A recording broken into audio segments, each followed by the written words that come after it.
Good morning sa inyo lahat. Ito nga pala, naisipan namin pumidal ni Pisancino at swerte po. Nakita natin si DJ Maratoni na 90.7. Yung nga po DJ na radio.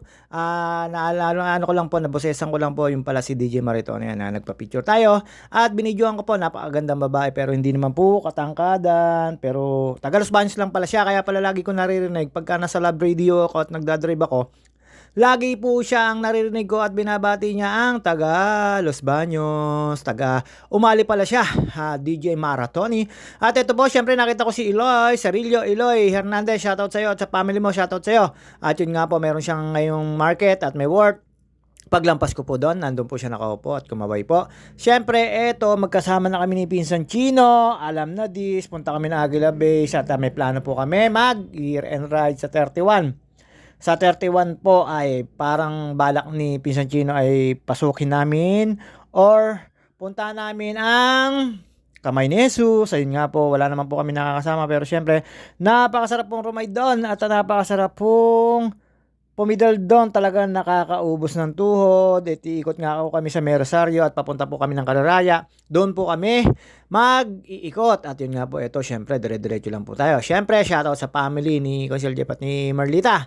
Shoutout na galing ako sa bakasyon. Kasama ko po sila kay Rodi at si Mama Yeye. At si Mac at si Cheche, si Kambal. At ang mga kids, miss ko ang mga kids. Ate Sophie, Ate Sam, si Buding, si Ishi at si Iya, si Dude Iya, shoutout.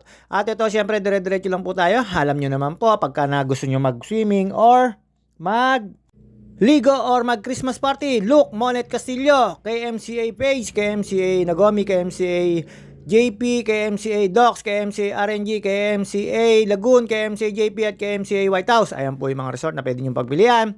At syempre, pagpabook na kayo, lalo pagka summer, pwede na po kayo magpabook. Look Monet Castillo. At yun nga po, ito dire-diretso po tayo dito. Lampas po tayo dito sa UPLB po tayo pumasok. Doon po tayo sa gate pumasok, hindi po tayo pumunta ng Picard at medyo may kahabaan lang po. Ito po yung entrance ng UP Gate, Vega Center po ito. At yun nga, dire-diretso lang po tayo dyan hanggang sa pumalik po tayo at wala naman po tayo nakikitang at nakitang hapon natin si DJ Maratoni na napaka lakas po tumakbo. Nakabike na po kami, hindi pa namin abutin. Talaga naman na napakalakas ng kanyang tuhod. Kaya pala dinawag siyang DJ Maratoni. Hindi ko lang po alam ang tunay na pangalan niya pero lagi niyo siya makikinig. Bukas, makinig kayo. Babatiin kami noon alas 3 ng hapon. DJ Maratoni sa 90.7 Love Radio. Dito po kami duman sa gitna ni Pisan Chino, dire-diretso lang po tayo dyan. Nagkukwentuhan kami dyan ng buhay-buhay. Ang tagal namin hindi nagkasama kasi busy at complex sa aming mga schedule. Complex sa schedule. Kala mo talaga may schedule si JT eh. At syempre, shoutout nga pala kay Kasmot, Roger Dimagila. At eto na po, batian portion. Shoutout nga pala po sa Iloilo Siklista, I Love Biking, I Love Laguna, I Love Biking, ano pa ba? Biker Dudes, Real Talk Kalamba, at sa lahat po ng PBG, shoutout sa inyo. Sa lahat po na hindi ko nabati po na grupo, pasensya na po, medyo nalilimutan ko. At syempre sa tambay ng mga seaman, ayun nga po, Friendly Biking, tsaka Team Biker Dudes, shoutout sa inyo. At yung Pobrecita, maraming salamat sa pag-accept at pag-approve. At yun nga po, ito dire-diretso lang po tayo. Siyempre, ito na po ang batiang portion. Shoutout kay Pisang Kadyo Bernard Sensil, kay Sir Gilbert Aguirre, kay Miss Aguirre. At siyempre, ang tropang OG, Mama Mia, at Dana Hutut, Mary Grace Villapando, Cheryl Lourdes Pabalate, kay Elvis Puwalagaya, ingat ka lagi dyan, at kay Marilet Sebastian. At siyempre, alam nyo na, mga binabati ko, mga close friend at close family ko po. At syempre, alam niyo naman po ito, hindi mawawala si paring Arnold Dabier, paring Eugene Valentino, kay paring Joseph Katapang, at paring Topper Sarmiento. At sa lahat po ng binabati ko po, maraming salamat po sa inyo. At sa mga naniniwala sa akin, maraming salamat at nagsusumusuporta. Thank you so much. Ito po, dire-diretso lang po tayo.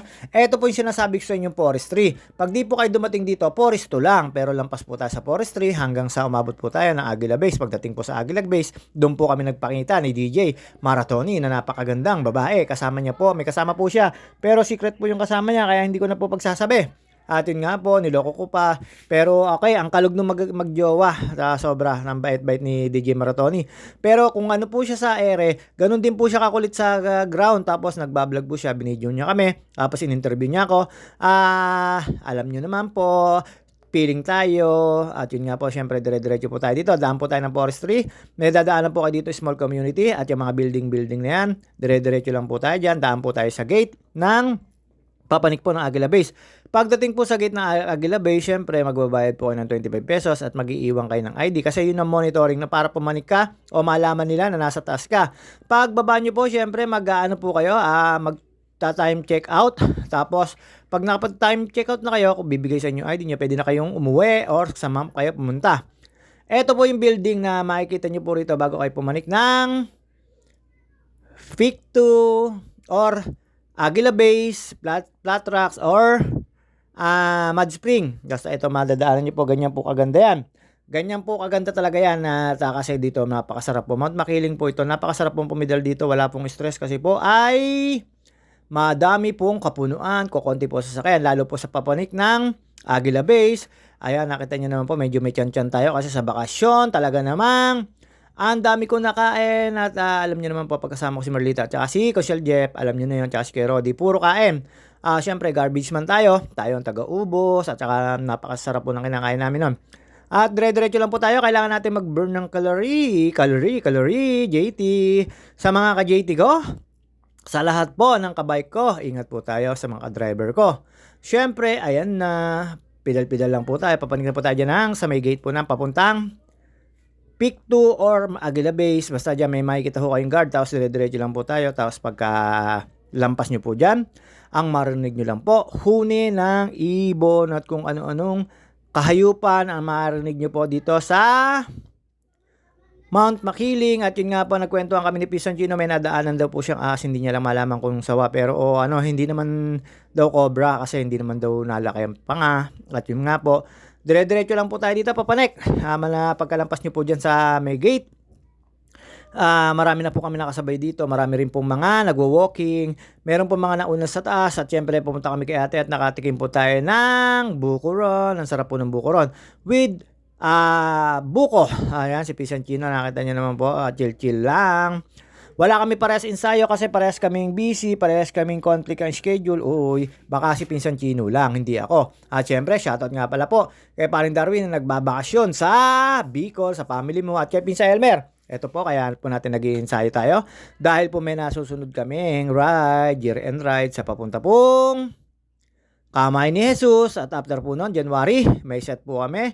Pag di 13, 14, 15 o 14, 15, 16, babirahin namin ang Sagada. Siyempre, magbabus is life muna kami. Yun naman mga sinasabi ng karamihan. Bus is life. Tapos pagdating po sa Baguio, tsaka po namin pipidalan. Kasi po, napidal na po namin simula dito hanggang Baguio. Kaya medyo gusto namin maiba yung adventure. Magbabas muna. Then, pagkatapos po magbas, bababa sa Baguio, tsaka po namin aahonin ang Sagada na napakataas-taas. Wala kang makikitang lusong o ahon ng bababa. Puro kataasan, pero ang sarap lang doon ay malamig. At sobrang super lamig. Nagbabike nga po kami, naka-jacket kami kasi hindi ka papawisan, sobrang lamig. Pawisan ka man, ay sobra ang lamig. Matutuyo ka agad ang pawis mo. Opo, totoo po yung narinig nyo. Sana wala ko schedule sa 14, 15, 16. Basta ilang araw kami doon. Ayan, may nakasabay po kami dyan. Kasabay po namin sa gate yan, pero nauna lang po sila maglakad kasi nag-register pa kami. At yun nga po, syempre meron akong kakilala. Nagbati na sila mag-ate. Pinag-drawing na siya. Tapos, ayun, napalundag, kinabahan. At nga, ang sipag-sipag, tinulungan ngayon kasi bati na sila ng inahin niya. Tinurungan mag-dryer. At ang ulam niya ay ampalaya at longganisa. Kilala mo kung sino ka. Shoutout sa iyo. At syempre, ito, dire-diretso lang po tayo. Medyo hinahapon na tayo dyan. Chill-chill ride lang tayo. Papanik po ng Aguila Base. Medyo excuse me po.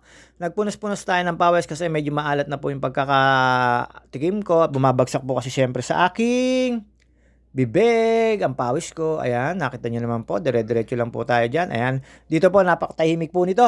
Ang marinig nyo lang po dito ay yung mga huni ng ibon, insekto, at kung ano man po mga nakatira dito. At syempre, dire-diretso lang po yan.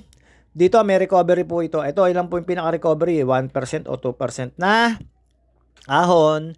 At hindi ko po alam kung ilang percent po ito hanggang sa taas po. Basta ayan, makahabaan na yan. Talaga naman pagpapawisan po ang egg nyo. Napakasarap po ito. Sobra pong daming calorie at matatanggal sa inyo. Ayun nga po, kadi-delete ko yung aking tawag dito, sa health na Viking. Hindi ko po na-delete ko, sayang ang record. Pero okay lang din, siyempre marami pa naman po mga araw. At yun nga po, dire-diretso lang po tayo dito. Alam niyo naman yan, ayan. Makiling Forest, pag nakita niyo po yan, ilang kilometro na lang ay Aguila Base na. Tapos meron po dito, madadaanan niyo po rito ang Muddy Spring. Dito po sa Muddy Spring, pwede po kayo mag-stay dyan. Kaya lang siyempre, napaka-sulfuric dito kasi dito po nandoon ang singawan ng Maria Makiling. Basta ito, kahabaan itong Maria Makiling na to. Napakaganda at napaka-fresh, napakasariwa po ng hangin. Kaya ang sarap pong pumidal dito sa mga gusto pong pumanik dito. Pupunta lang naman po kayo dun sa gate, tapos magre-register, dati mag-iiwan ng ID. Okay na, hindi naman po kayo pahihirapan kahit saan taga saan. Pero pag gusto nyo pong mag-walking, magpalista po kayo. Tapos meron po mga guide dito na pwede nyo pong bayaran na pwede kayo pumalik sa Peak 2. Ang Peak 2 po ay pag simula Aguila Base ay umaabot po ng 2 hanggang 3 oras panlakarin. Kasi hanggang Station 30 at Station 11 lang naman po ang Aguila Base. Ayun nga po dito makikita nyo may mga station dito yung kulay dilaw. Kaya po kayo hindi maliligaw kasi ay may mga nakasulat na stay station po. At yun nga, habang nandito na tayo sa Aguila Base, bigla pong dumating si DJ Maratoni. Habang nakatambay po tayo dyan, order na po tayo ayan, may mga nakasabay po ako. Ayan po yung tindahan ngayon, si ate na nagtitinda ng buko-ron. Kaya ayun, napasarap po tayo. Hindi ko raw inabot yung ubi-ron nila. At yun nga po, syempre ito, tambay lang po tayo, order po tayo ng buko at buko-ron. Ayan po yung sinasabi sa inyo, buko-ron, tapos turon, tapos peritong lumpia. Ayan si ate na nag-guide din po yan. Pwede ko kayo magpabook dito, tapos may tourist guide kayo para makapanik po sa taas. Pero pagka mahal na araw, pwede na pong wala kasi may mga madadaanan. Kasi baka maligaw kayo, sobrang taas at sobrang daming sukal ng dadaanan nyo. At yun nga po, pagkatapos po nito, ayan, tambay po tayo, kain at pa-cute. Ayan, buko-ron po ang in-order ko. Dito po lang, syempre napakasarap po niya natin na ano-ano lang tayo ng buhok kasi nataas ang buhok natin. Kain-kain lang po si JT, hindi ko akalain na darating po si DJ Maratoni ng 90.7 Love Radio. Napakakulit po at vlogger din po pala siya. At saka kung ano pong narinig nyo sa radio, ganun po siya ka bibo at kakaligalig. Pero napakabait po, kasama niya po yung jowa niya. At habang naghihintay tayo dyan, kasi nauna ako kay Pisantino, kumain na po ako niya. Yung buko-ron po, favorite ko po yan dyan. Tapos turon, minsan pag wala yan. Yung ubi-ron, hindi ko po natikman. At syempre habang nag-aantay tayo dyan, excuse me po, kain, nguya, higup inom ng buko, ang samang pakinggan inom ng buko, syempre alam nyo naman po tayo, pag nandito, pause na pause po tayo dyan. Pero ayan, nilabas ko po yung isang damit na gagamitin pababa. Mahirap po kasi matuyuan ng tawag dito ng pawis sa likod at baka tayo magkasakit, mag-New Year po naman. Happy and Merry Christmas sa inyong lahat at Happy New Year sa inyong lahat sa darating na 2026. Sana po ay chill lang ang lahat. Ayan, makikita nyo po yun, no? Nakita nyo po yung tindahan na yan. At after po dyan sa tindahan na yan, darating na po. Ayan, si Pisantino. Kape daw po kayo. At syempre, pagdating ni Pisantino, chill at nagkukwentuhan lang kami. At may dumating na parehas naming hindi kilala. Pero nang nakilala ko na, ay syempre, kasi familiar sa akin yung boses niya. Ayun nga po, si DJ Maratoni. Makikita nyo po, ang gandang babae po niyan. At syempre ito, habang tayo dyan, nakita ko si kuya na nagigib. Tinanong ko po siya, ayan yung mag-asawa. Pero every 2 weeks po ata, iba po yung magtitinda rito. Hindi ho lagi sila, basta may dalawa po sila dito. Hindi ko alam kung kapatid po o baya o magulang. At after po niyan, ayun na po, bigla po dumating. Ang lakas po jumaging. Hindi po nagwo-walking si DJ Maratoni, kaya pala DJ Maratoni. Ayan, yung naka-blue, ayan, nakita niyo naman po. Tapos, wala daw Gcash sa kanya. Sabi ko sa akin